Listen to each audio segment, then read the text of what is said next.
Ураганот доволна за педофилите и колку таа влијае врз намалувањето на оваа дегенеративна појава.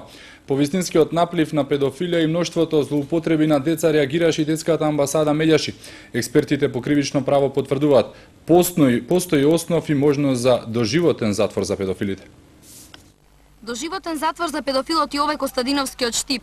Ова е барањето на Меѓаши, првата детска амбасада во светот. Иако вчера основниот суд во Штип му ја досуди досега највисоката казна за педофилија од 15 години затвор, од Меѓаши бараат поголема строгост кон педофилите.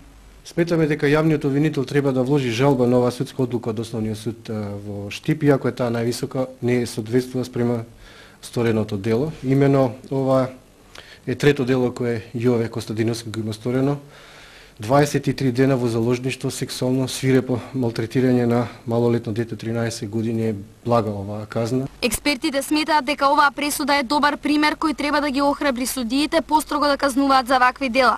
Професорот по кривично право Никола Тупачевски вели дека со последните измени законот предвидува и доживотен затвор кој судиите можат да го досудат, особено во случај на повторници. Мислам дека досегашната казнена политика не соодветствуваше, не одговараше на состојбите во Република Македонија.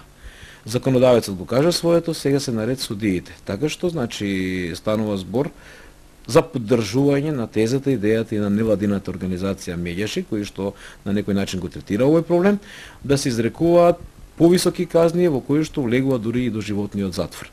Јове Костадиновски вчера беше осуден за силување на две 13-годишни момчиња, штитеници на домот за деца без родители 11 октомври, но пред тоа веќе му беше судено за силување на 5-годишно девојче и старица.